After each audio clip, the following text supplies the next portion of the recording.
This morning. My name is Jeff, one of the pastors here, and we're really glad you are worshiping with us today. I know this is crazy. This is week 27 of the journey. If you're new with us this morning, we want to welcome you. We have been going through the Bible together as a church family. We have a reading plan that we're going through as a church family, and Tom and I have been teaching through the meta-narrative story of the scriptures. Started all the way back in Genesis 1:1, spent just an insane amount of time right there at the beginning. And this is gonna seem crazy, but I'm going to hit Joshua, Judges, Ruth, 1st and 2nd Samuel, all today. And I looked at the message, I looked at Tom, I said, "Are you serious?" Wow, okay. So we have a lot to cover. There's a lot going on, a lot of very important things, but what I'd like to do is I'd like to drop back. And I shouldn't be the one that drops back because I mock Tom so badly for dropping back all the time, but I think it's important. We started 27 weeks ago. We were reintroduced ourselves to God as creator, who created all that we see, the heavens, the earth, the universe. We know him as creator, the sustainer, the provider. And as he creates the plants and the animals, and then he creates man and woman, he has a relationship with them in the garden. And we see not only him as creator, we see him as friend. As someone who wants to have a relationship with his creation. And he does this. Not only does he create the man and the woman, two unique people, unique body types, unique in every single way, shape, and form, but he married the first couple. And then he gave them a rule. A rule that sounds negative, but I think has an unspoken positive to it. I like to think of it that way. He said, they're not to eat of the tree of the knowledge of good and evil. And I look at that and I'm like, well, the positive side of that is they have the rest of Eden, all these animals, all these other plants and trees, everything to fully enjoy, explore, and to live life. And I've told you in the past that I'm one of those people, if you tell me not to touch, I am just drawn there.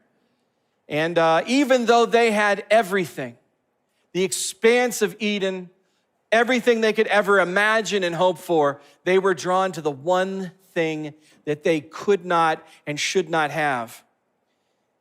And there was a being that we were introduced there at the beginning that helped that situation on. In the Bible, in the beginning there, he's known as the serpent. We know him as Satan, who tempted Adam and Eve to eat of that tree of the knowledge of good and evil.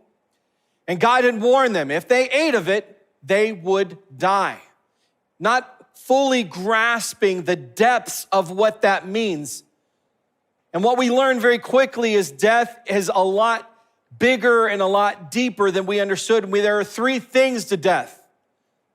There's a spiritual death, there's an eternal death, there's a physical death. So in eating of that fruit, they died spiritually. Spiritually, they were separated from God, as is all humanity. Even from the cutest baby all the way up, everyone has this problem. It's affected every human that's walked the earth from a father and a mother, born of a baby. They deal with sin.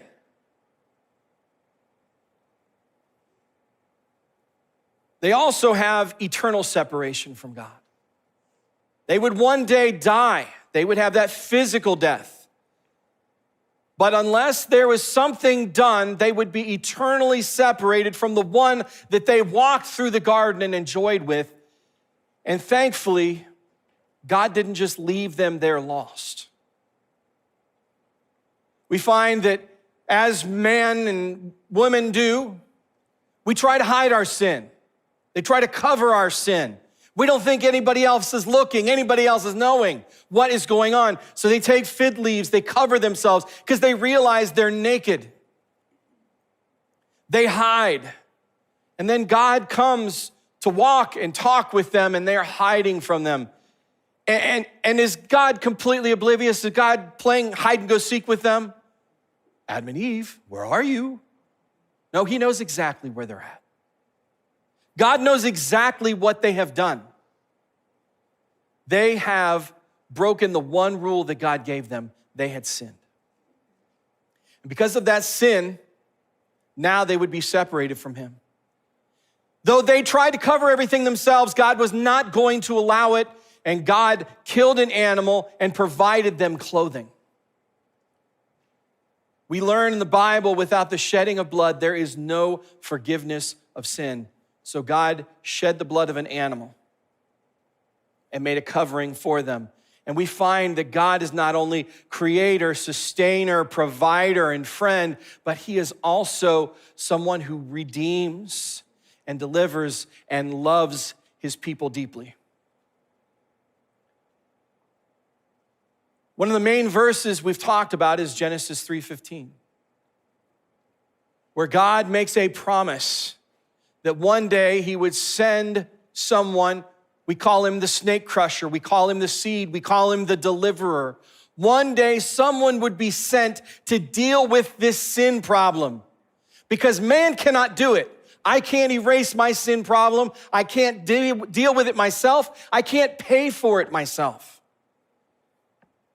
And so he makes this promise that one day he would send someone. We quickly learn as the first family begins to grow, they have 2 sons, and we find out that sin is a lot worse than they could have ever imagined. As they had trained their sons how to approach and worship God, and out of jealousy, Cain murders Abel.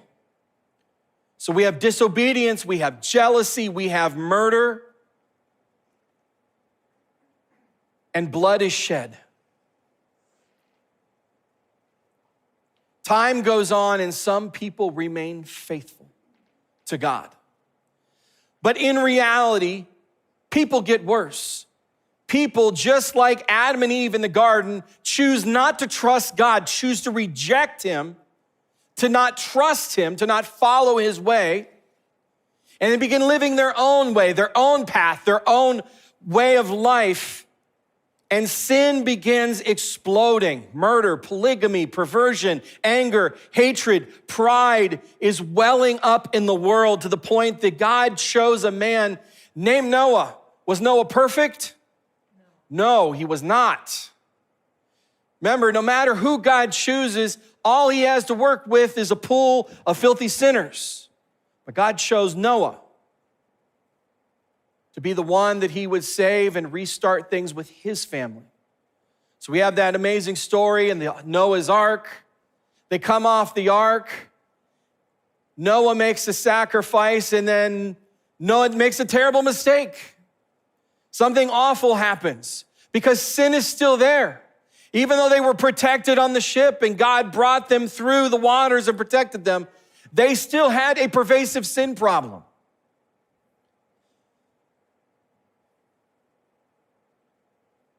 It would seem that no matter what's going to happen, and I hope you've seen this pattern, no matter what's going to happen, there's an enemy that is always in the way, trying to stop, trying to thwart, trying to warp the things that God has given. And that is certainly what he does all the way back at the beginning and what we have seen week by week by week. The population begins to grow again. And then God chooses a man and a woman. That this family, would be the family which the seed, this deliverer, this snake crusher would come through. Is there anything special about this family? Nothing at all. In fact, they were idol makers. They weren't following, they weren't seeking after God. Remember, God's got a pool. All of them are sinners, but God chose Abraham, his wife, Sarah, that they would have a child. And from their family, God made some powerful promises to them. In Genesis chapter 12, he promised them 3 things: land, leader, nation. And we've been talking week after week after week, and we haven't seen it yet. This week, we're gonna see a lot of it come together. We're gonna see that God's gonna carry the ball just a little bit further.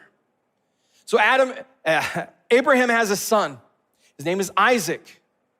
Isaac has 2 boys, Jacob and Esau.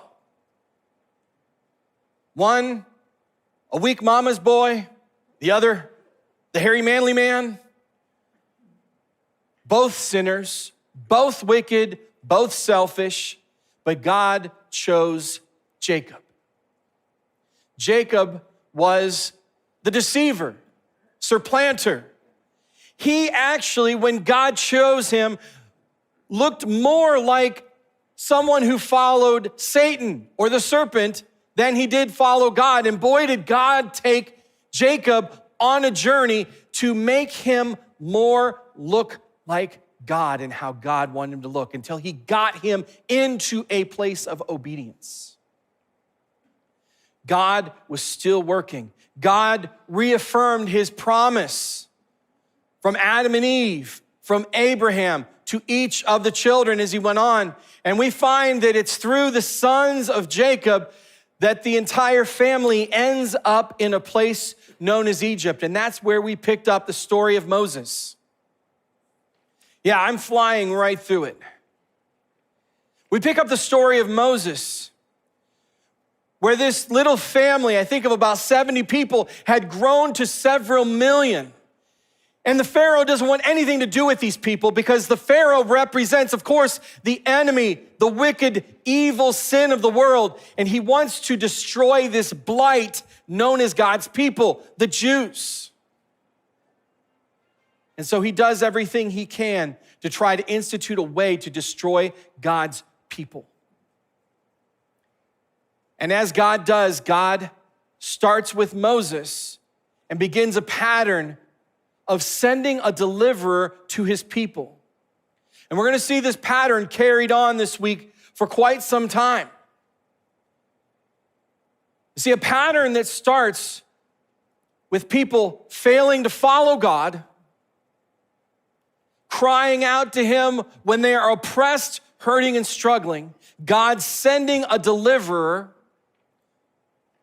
setting them free, helping them, providing for them turning back to God, and then starting the pattern all over again. But God is gracious and God is merciful. God brought Moses and the people out of Egypt.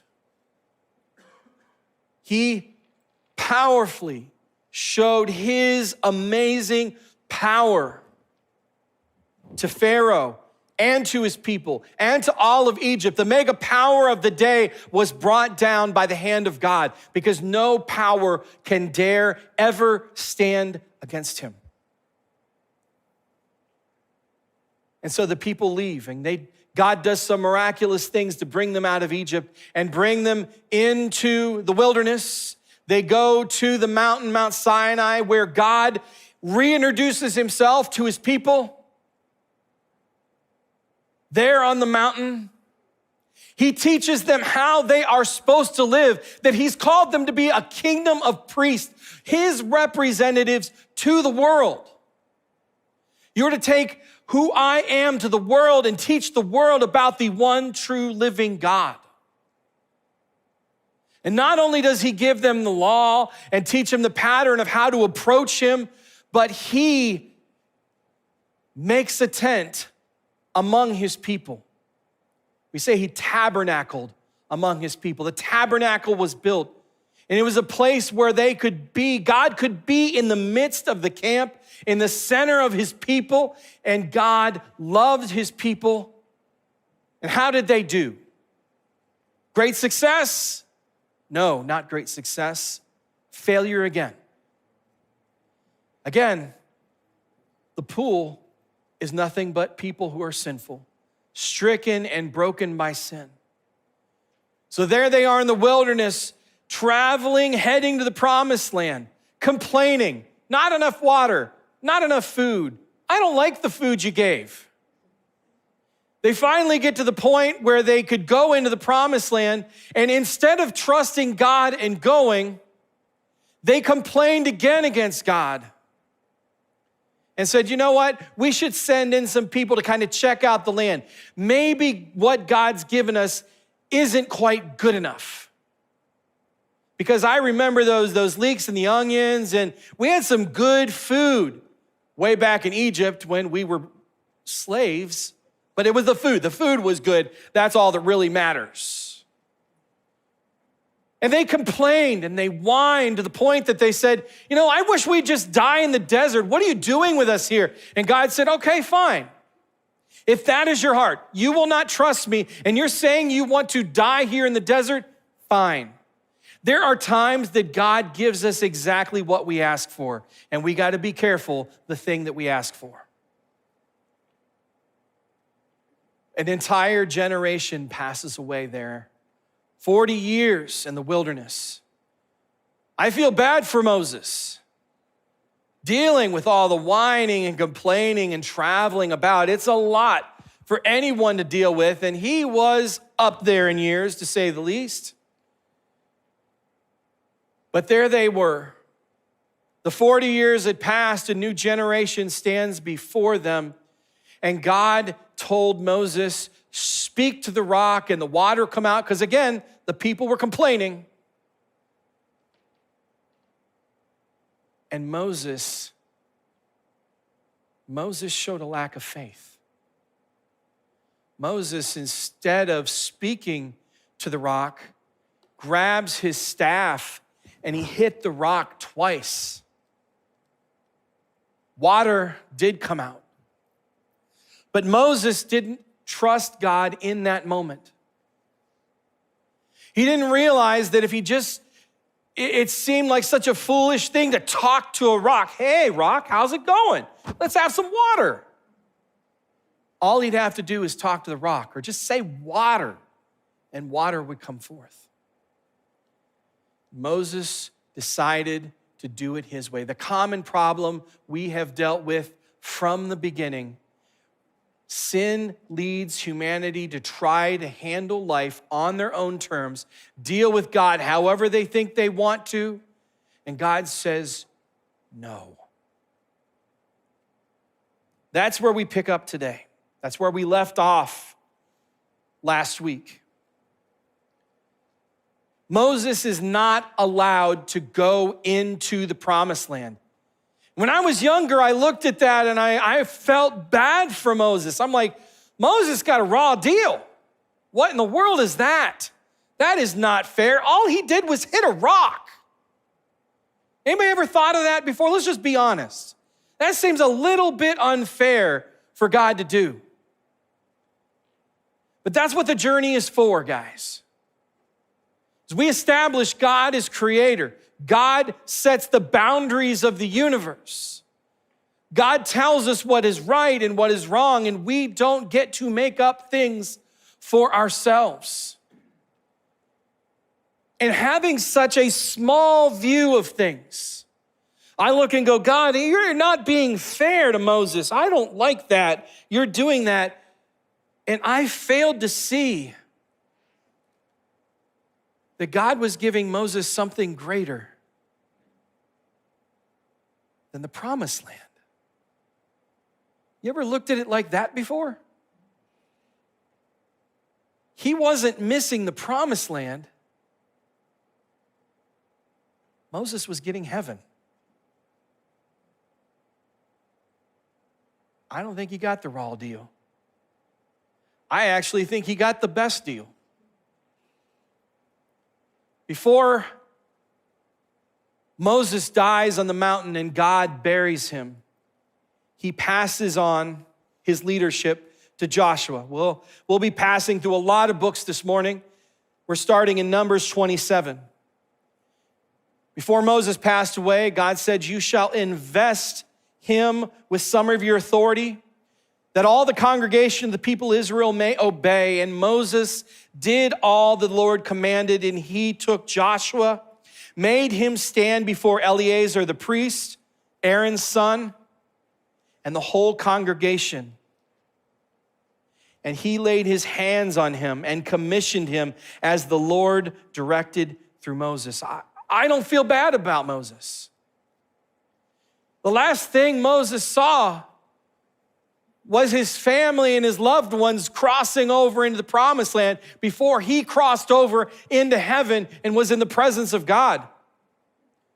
Deuteronomy chapter 34, 1-5, it says, and Moses went up from the plains of Moab to Mount Nebo, the top of Pisgah, which is opposite Jericho.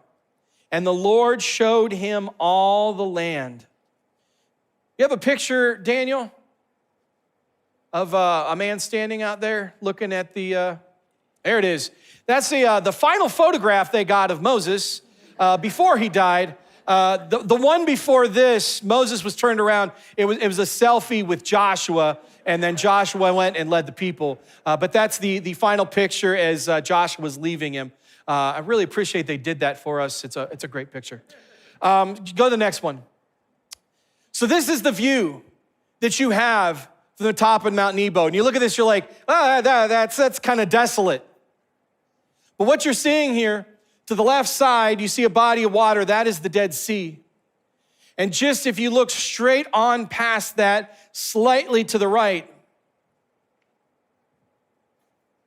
is where Jerusalem would be.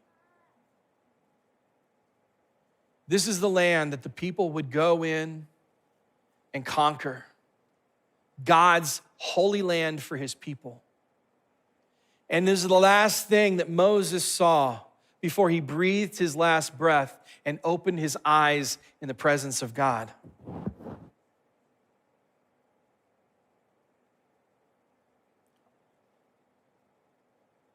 So Moses has passed and Joshua has taken over. Joshua 1:1-3, it says, after the death of Moses, the servant of the Lord said to Joshua, the son of Nun, Moses' assistant, Moses, my servant, is dead. Now, therefore, arise and go over this Jordan, you and all these people, to the land I am now giving to them, to the people of Israel. Every place the sole of your foot will tread upon, I have given them to you, just as I promised to Moses. This is it. Land. Nation, land. They got the big L today. They are crossing in there. As a lot of people take a look at the book of Joshua, and they're questioning God, and they say, God, why is he going in? Why are you sending the people in there to commit all this genocide and murder all of these innocent people? Again, the pool of the world is filled with what? Sinners. There's no one innocent. And God was very fair. God is always gracious and very fair. If you go back to Genesis 15:16, he tells Abraham that the sins of the people in Canaan had not gotten bad enough. They were given every opportunity for 400 years to turn and follow after God. They reject him. They chose sin. Could they really have been that bad? Yes, they were.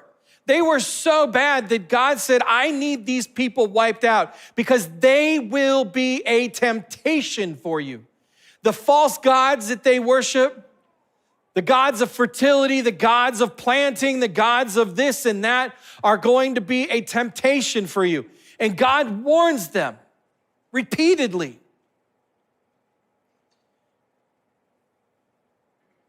And repeatedly they fail. To the point, as we get into the end of this message today, when we look at the final couple kings for the northern and the southern kingdom, we'll talk about the split coming up here. we get into the final couple kings, Israel more resembles Canaanites and the wicked people of the land that God warned them repeatedly about than they did represent a holy God, a holy priesthood, a holy nation. God warned them. God was sending his people to bring judgment on the Canaanites. And God says, if you fall into idolatry, if you turn away from me, I will send nations after you who will conquer you just like you conquered the Canaanites.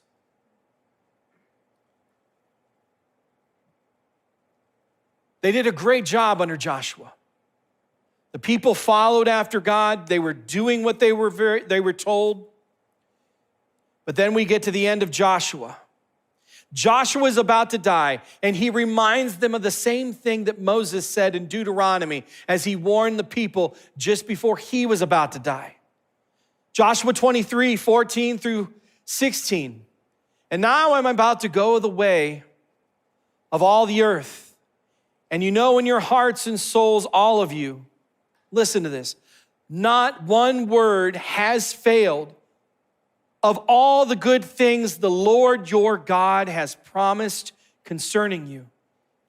All have come to pass. Not one of them has failed. But just as the good things that the Lord your God promised concerning you have been fulfilled for you, so the Lord will bring upon you all the evil things until he has destroyed you out of the good land that the Lord God has given you. If you transgress the covenant of the Lord your God, which he commanded you, and go and serve other gods and bow down before him, then the anger of the Lord will be kindled against you, and you will perish quickly from off the good land that God has given you. Clearly, very clearly stated. It's not like it's ambiguous and the people had no idea what they were getting themselves into. Israel under Joshua saw the Lord do amazing miracles when Joshua, their godly leader, died. Let's take a look at Judges. Judges chapter 2. It says, and Joshua the son of Nun, the servant of the Lord, died at age 110 years old, and they buried him. And all that generation were gathered to their fathers, and there arose another generation after them who did not know the Lord or work that he had done for Israel. They had done a poor job of passing the torch to the next generation. Verse 11, it says, and the people did that was evil in the sight of the Lord, and they served the Baals. They abandoned the Lord their God of their fathers who had brought them out of Egypt, and they went after other gods from among the gods of the peoples who were around them and bowed down to them. And they provoked the Lord to anger, and they abandoned the Lord and served the Baals and Asheroth. And if you're wondering, was God clear enough? You can take a look for it yourself. Numbers 33, Deuteronomy 4, Joshua 23. God kept warning his people. And here's the struggle I had. I take a look and I just shake my head. Man, these people, they had God living in a tent in their midst. They so easily fall away and are bowing down between wooden gods and false idols. And it's so easy for us to point fingers and pass judgment. But let's just be honest. We've got to drop back to the beginning. The enemy, Satan, is very, very careful in what he does to warp humanity, to draw God's people away, one step at a time. He likes to twist words. He likes to deceive impressionable minds.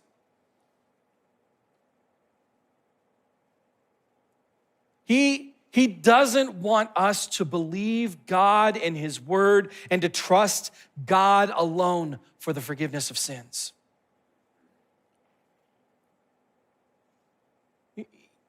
It doesn't bother Satan if you're a good person and you help people. There are a lot of really good, kind, wonderful people out there.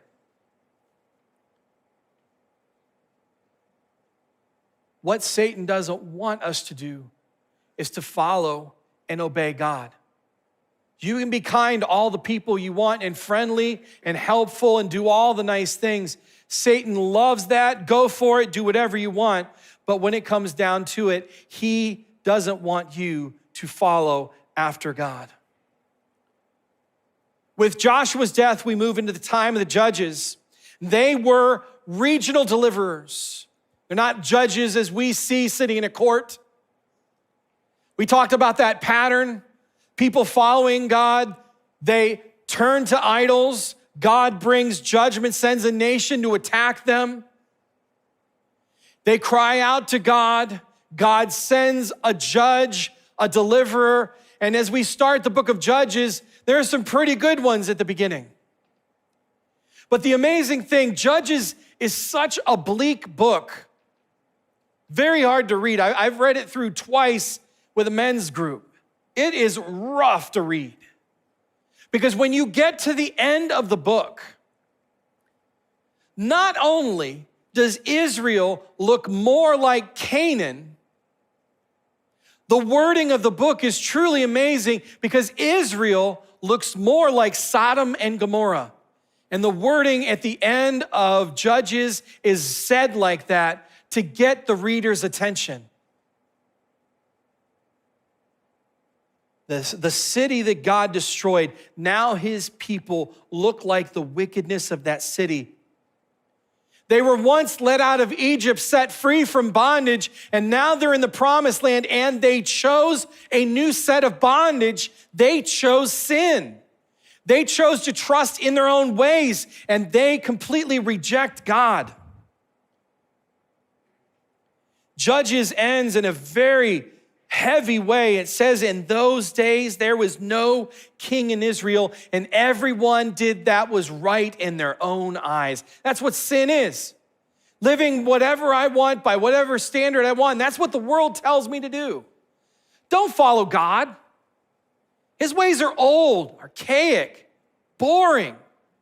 You can have pleasure and joy if you go this way, but it is bondage.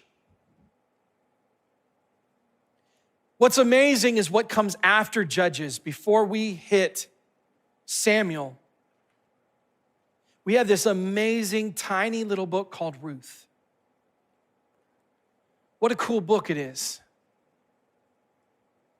This teeny tiny little book gives us a sprinkle of hope.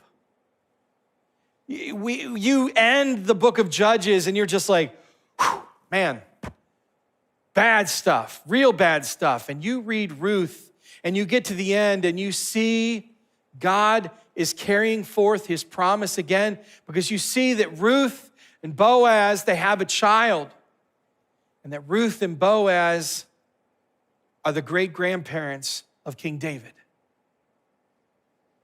Hope flickers. God always keeps a remnant. I know. Let's go into 1 Samuel. 1 Samuel opens with a woman who is unable to have a child. We've seen that before, Sarah. We've seen that with Isaac's wife as well. God loves patterns in order to get our attention, to draw us in. And we have this story of this little boy who grows up. And he is the last of the judges, and he is a priest. And he does some amazing things, and Samuel is a wonderful leader. But unfortunately, he was not able to pass his faith on to his sons. So we see in 1 Samuel chapter 8, then all the leaders and elders of Israel gathered together and came to Samuel at Ramah and said to him, behold, you are old and your sons do not walk in your ways. Now appoint for us a king to judge us like all the nations. But the thing displeased Samuel when they said, give us a king to judge us. And Samuel prayed to the Lord. And the amazing part is this: God knew this was coming.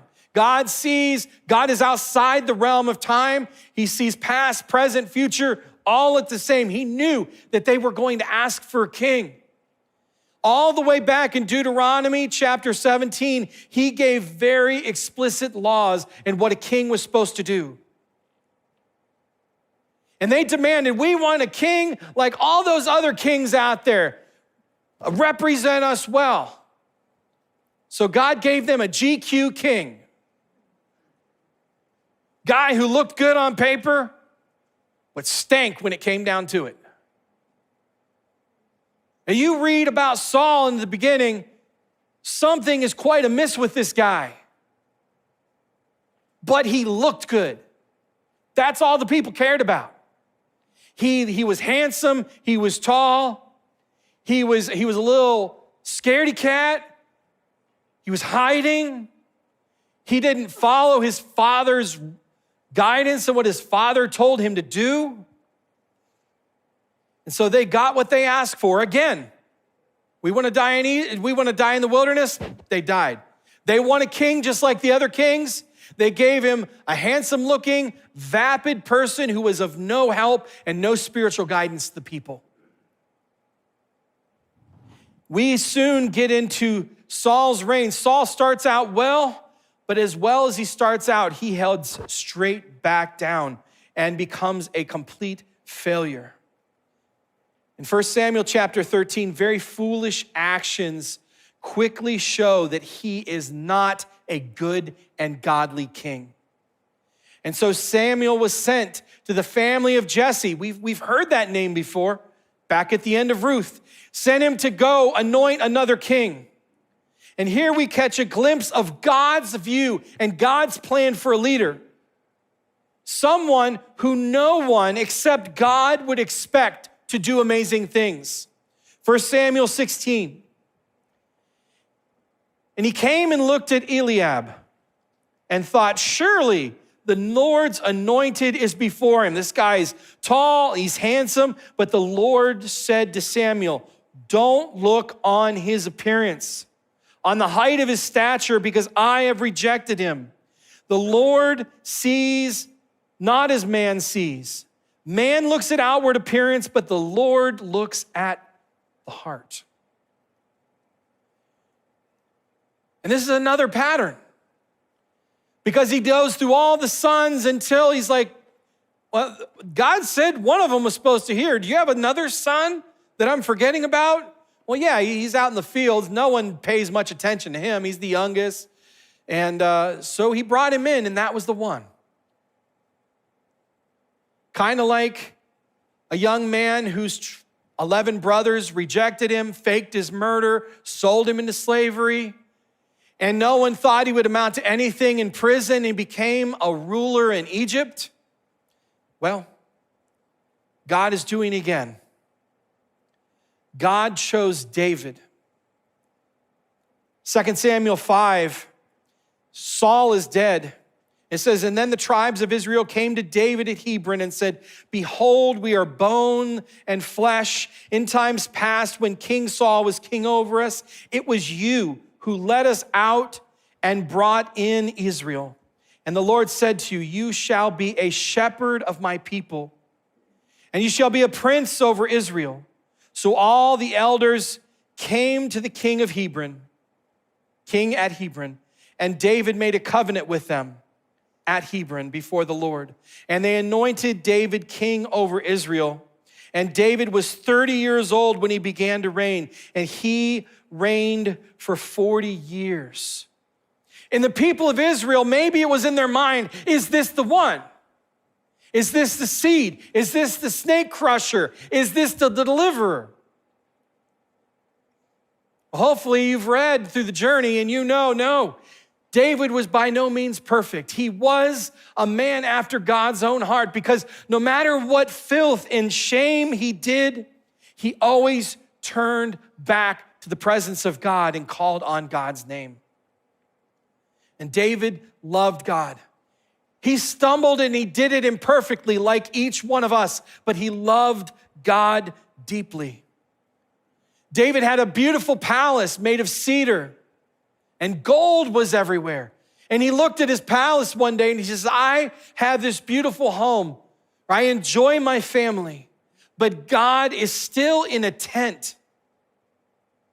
And David desired to make a temple for God. And that's when God made a covenant, his covenant, and takes the ball even further down the field with David.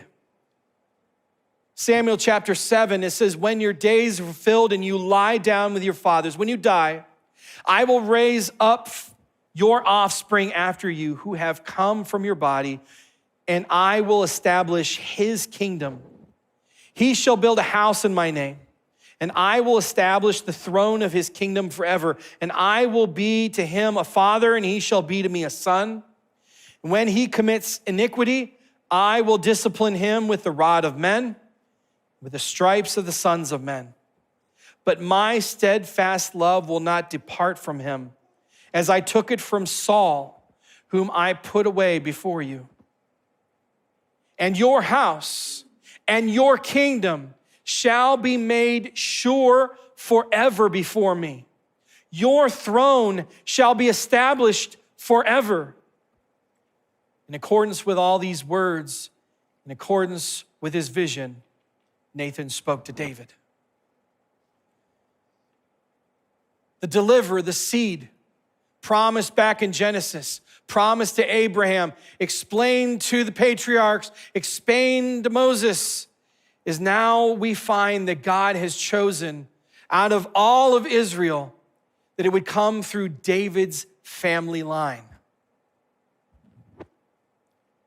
God is always good for his promises, and God will always fulfill what he says he will do. David begins to gather items to build the temple because God says not him, but his son. We see in 2 Chronicles 5 that all the work that Solomon did for the house of the Lord was finished, and Solomon brought the things that David, his father, had dedicated, the stores of silver and gold and all the vessels and the treasures to the house of God, and he built this magnificent place for God.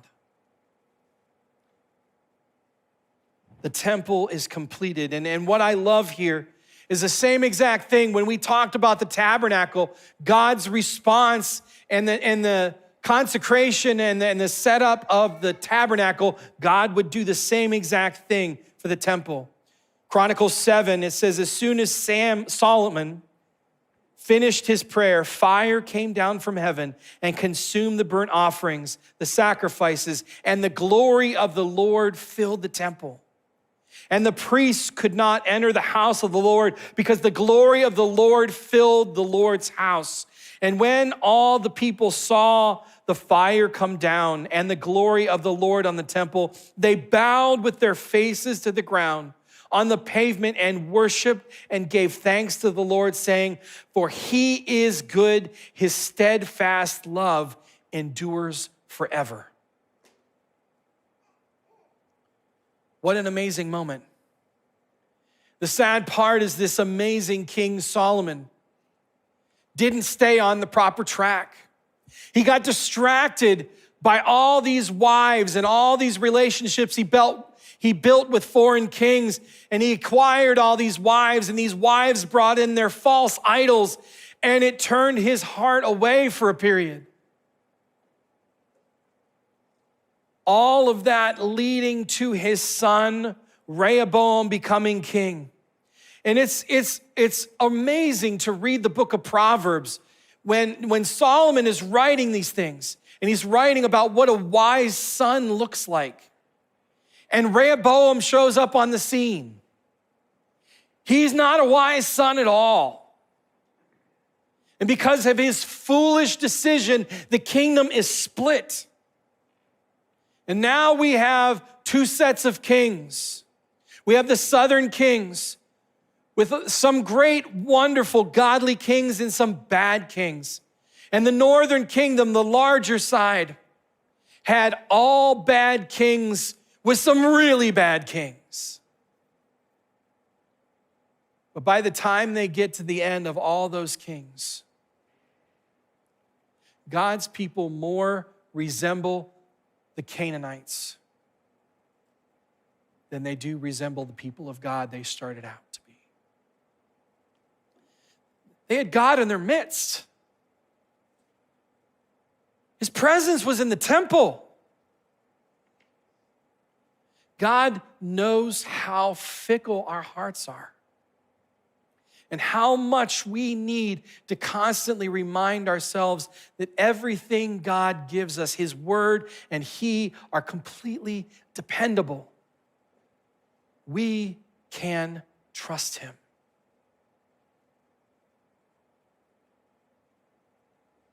It's a long period of time that we talked about this morning. But what we see consistently is that God is faithful.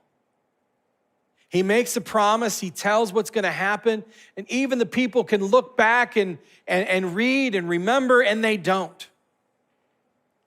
God lays it out clearly in front of us in His word, what He says He is going to do.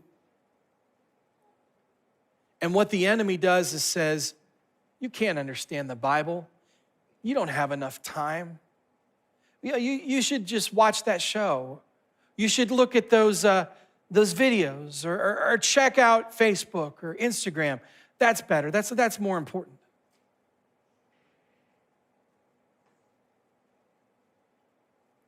I want to challenge you.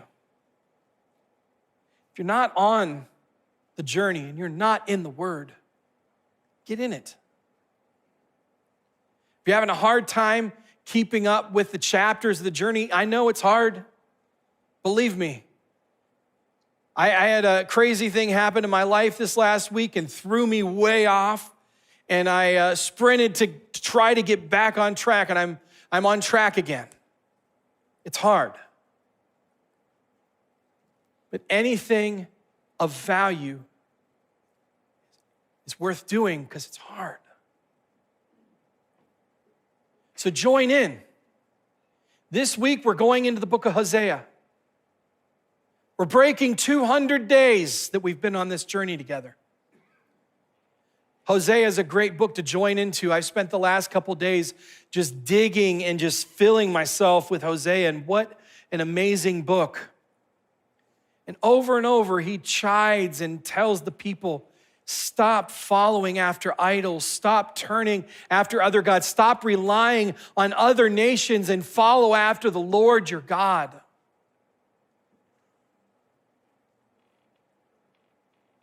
God wants us to turn and to follow Him. We have next week, and Tom is going to talk about the prophets, and then we're going into the New Testament. I know we sped through these last couple sections, but we established a pattern that God has said and He will fulfill, that God is completely dependable. And we are going to see, starting on Easter Sunday, God fulfilling these promises that He set up in the Old Testament.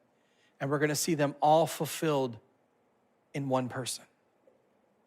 The deliverer will finally come. Let's pray. God, I thank You for our time this morning.